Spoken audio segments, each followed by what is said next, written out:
రేపు ఉదయం 41A కింద నోటీసులు జారీ అదే రేపు చేశారు. ఉదయం 11 గంటలకి సిబిఐ కార్యాలయం దగ్గర మొత్తం మీడియా అంతా బాగా హడావుడిగా ఉంటుంది. ఆ టయానికి ఆయన అక్కడికి వస్తారు, చక్కగా నవ్వుతా అట్లా నమస్కారం పెట్టి లోపలికి వెళ్తారు. వెళ్ళి ఇక లోపల సిబిఐ అధికారులతో ఒక సమావేశం అయ్యి మరలా సాయంత్రానికి మరలా బయటకు వస్తారు. మళ్ళీ రేపు కూడా రమ్మంటారు, లేదా ఎల్లుండి రమ్మంటారు, లేదా కుదరకపోతే సోమవారం అయినా రమ్మంటారు. అంటే రేపు హాజరవుతారా సార్? హాజరవుతారా లేదా? హాజరు అవుతారు అనుకుంటు పారిపోరు అని అనుకుంటున్నారు కదా, పారిపోరు, హాజరవుతారు, ఖచ్చితంగా హాజరు కావాలి. హాజరు కాకపోతే కూడా ఈసారి సిబిఐ ప్లాన్ ఏముంటుందో వీళ్ళు అరెస్ట్ చేసి తీసుకొచ్చి విచారిస్తారు. అంటే వాళ్ళేమి సిబిఐ కదా, వాళ్ళేమి అట్లా ఒకసారి చూశారు, రెండోసారి చూశారు, మూడోసారి చూడరు. అందుకని మరి ఆ పరిస్థితి ఎక్కడ దాకా వెళ్ళిద్ది అనేది రేపు క్లారిటీ వస్తుంది. ఏం Madhu? Good evening sir. Good evening. ఏంది రేపు ఉదయం 11 గంటలకు బాగా హడావుడి ఉండిద్ది, కావాల్సినంత మసాలా మీడియాకి. ఖచ్చితంగా సార్. సిబిఐ అధికారులు ఒక్కసారి పిలిస్తేనే రావాల్సిందే, అలాంటిది సెకండ్ ఛాన్స్ కూడా ఇక్కడ ఇచ్చారు. సో సెకండ్ ఛాన్స్ ఇచ్చారు కాబట్టి రేపు డెఫినెట్ గా రావాల్సిందే, అవినాష్ అటెండ్ అవ్వాల్సిందే. మార్నింగ్ 11 కు ఈ లోపలే ఆయన అక్కడ ఉండబోతున్నారు. వచ్చి ఈవినింగ్ వరకు కూడా సిబిఐ అడిగేటటువంటి ప్రతి ప్రశ్నలకు కూడా సమాధానం చెప్పాలి. ఇక్కడ ఒకటే సార్, ఇక్కడ రాకుండా ఉండడానికి రీజన్స్ చెప్పడానికి అయితే ఏమీ లేవు. ఎందుకంటే వాళ్ళు అడిగినప్పుడు రాలేదు, ఓకే, మళ్ళీ అతను అడిగినట్టు అవినాష్ అడిగినట్టుగానే టైం కూడా ఇచ్చారు, మళ్ళీ రేపు రమ్మన్నారు. కాబట్టి రేపు హైదరాబాద్ సిబిఐ ఆఫీస్ కి అయితే అవినాష్ రాబోతున్నట్టుగా సమాచారం అందుతుంది. ఇప్పటికే ఈ కేసుకు సంబంధించినటువంటి ఫైల్స్ అన్ని కూడా సిబిఐ అధికారులు పరిశీలించారు కాబట్టి ఫర్దర్ గా ఈ కేసుకు సంబంధించినటువంటి దస్తగిరి ఇచ్చినటువంటి వాంగ్మూలం ఏదైతే ఉందో ఆ వాంగ్మూలం ఆధారంగానే ప్రశ్నలు అన్ని కూడా అడగబోతున్నారు సార్. వాటిల్లో ఏంటి అవినాష్ పాత్ర ఏంటి, ఆయనకు ఉన్నటువంటి లింక్ ఏంటి అనే దాని మీద మొత్తం డబ్బులు కోట్లాది రూపాయల డబ్బులు ఇస్తారు. సిబిఐ రేపు పిలిచి అడిగేటువంటిది ఫస్ట్ పాయింట్ దగ్గర నుంచి ఎండ్ పాయింట్ వరకు 100 క్వశ్చన్స్ ఉన్నాయి. నెంబర్ 1, హత్య జరిగినప్పుడు ఆ రోజు రాత్రి మీరు ఎక్కడున్నారు? నెంబర్ 2, ఆ రోజు మీకు వచ్చిన ఫోన్ కాల్స్ ఏంటి? ఆ రోజు మీరు మాట్లాడినటువంటి ఆ ఫోన్ కాల్స్ డేటాలో ఉన్న ఎవరెవరితోటి ఈ టైంలో ఎందుకు మాట్లాడాల్సి వచ్చింది? వాట్సాప్ డేటా తీశారంట, అన్ని డేటాలు తీశారంట. వాళ్ళేమి సిబిఐ అదే మన ఏజెన్సీ కాదు కదా, మొత్తం వాళ్ళు డేటా అంతా తీశారు. ఇప్పుడు లోకల్ పోలీసులు కూడా తీస్తున్నారు. వాళ్ళు ఎన్ని డేటా, ఇప్పుడు విజయసాయి రెడ్డి గారి ఫోన్ అయితే పట్టుకోలేకపోయారు, కానీ ఏపీ పోలీసులు మిగిలిన ఎవరైనా పట్టుకోగలుగుతారు, ఇబ్బంది ఏం లేదు. అంటే నేను అంటుంది ఏంటంటే సిబిఐ మొత్తం డేటా ఉంది. సరే, మీకు ఎవరు చెప్పారు? మీరు వచ్చినప్పుడు అక్కడ ఎవరు ఉన్నారు? మీరు వచ్చిన తర్వాత మీరు ఏం చేశారు? ఆ రక్తం తుడవమని ఎందుకు చెప్పారు? లేదా చెప్పలేదు, చెప్పకపోతే ఎవరు చెప్పారు? ఎవరు చెబితే మీరు విన్నారు? మరి వాళ్ళు చేస్తూ ఉంటే మీరు ఒక మెంబర్ ఆఫ్ పార్లమెంట్గా లేదా మీరు తప్పు అని ఎందుకు చెప్పలేదు?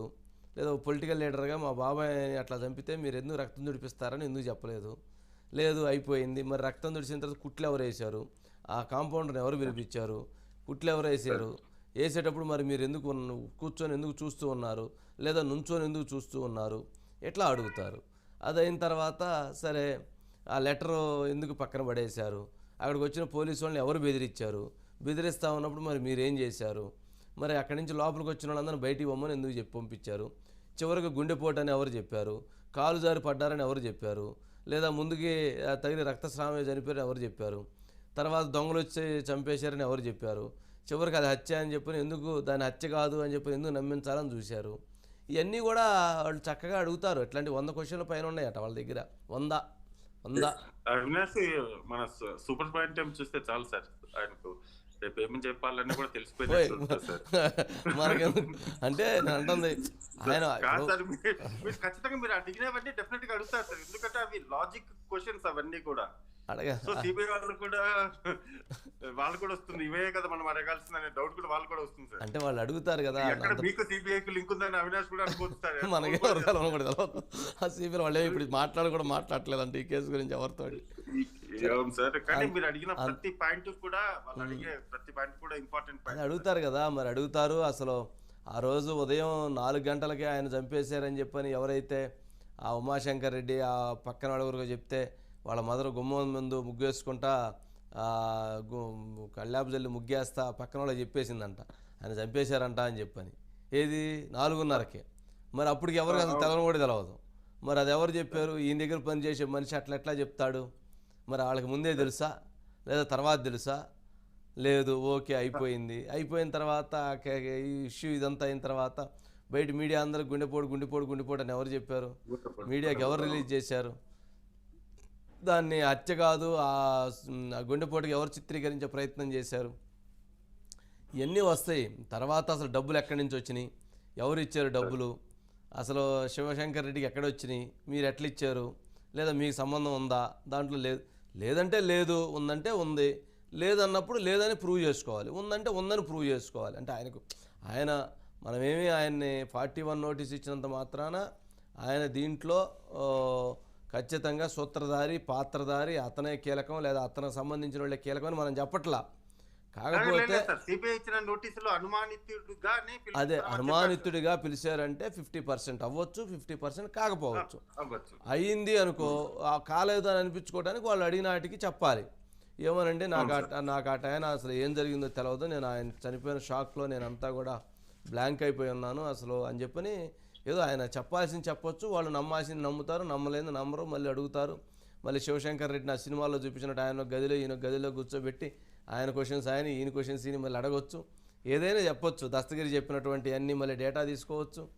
మరి ఆయన కాల్స్కి, ఉమాశంకర్ వీళ్ళ కాల్స్కి మధ్య జరిగిన సంభాషణ అడిగి తెలుసుకోవచ్చు. చాలా ఉంటుంది చర్చనీయాంశం, ఒకటి కాదు కదా. ఏమో సార్, అవినాష్ రెడ్డి కూడా ఇంకా కొత్త పేర్లు కూడా చెప్పొచ్చేమో కదా సార్, ఆ ఛాన్స్ కూడా ఉంది. ఆయన చెప్పడం సిబిఐ చెప్పిస్తారు అని అనుకోవచ్చు. మరి నేను అనుకోవడం చెప్పరు అనుకుంటున్నా, నువ్వైతే చెప్పిస్తారు అనుకుంటున్నావు.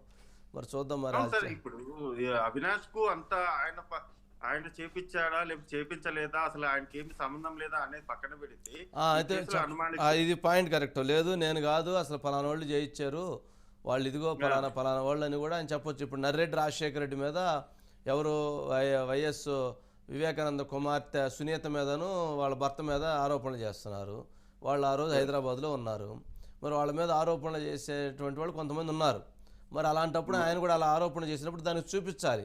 అరే బాబు, మరి గుండెపోటు అని చెప్పింది వాళ్ళు కాదు కదా మీరు, రక్తం తుడిచింది వాళ్ళు కాదు కదా మీరు, కుట్లేసింది వాళ్ళు కాదు కదా మీరు, మరి వాళ్ళు చంపారు అన్నప్పుడు మీరు ఇవన్నీ ఎందుకు చేయాలి, వాళ్ళు చేశారని చెప్పొచ్చు కదా.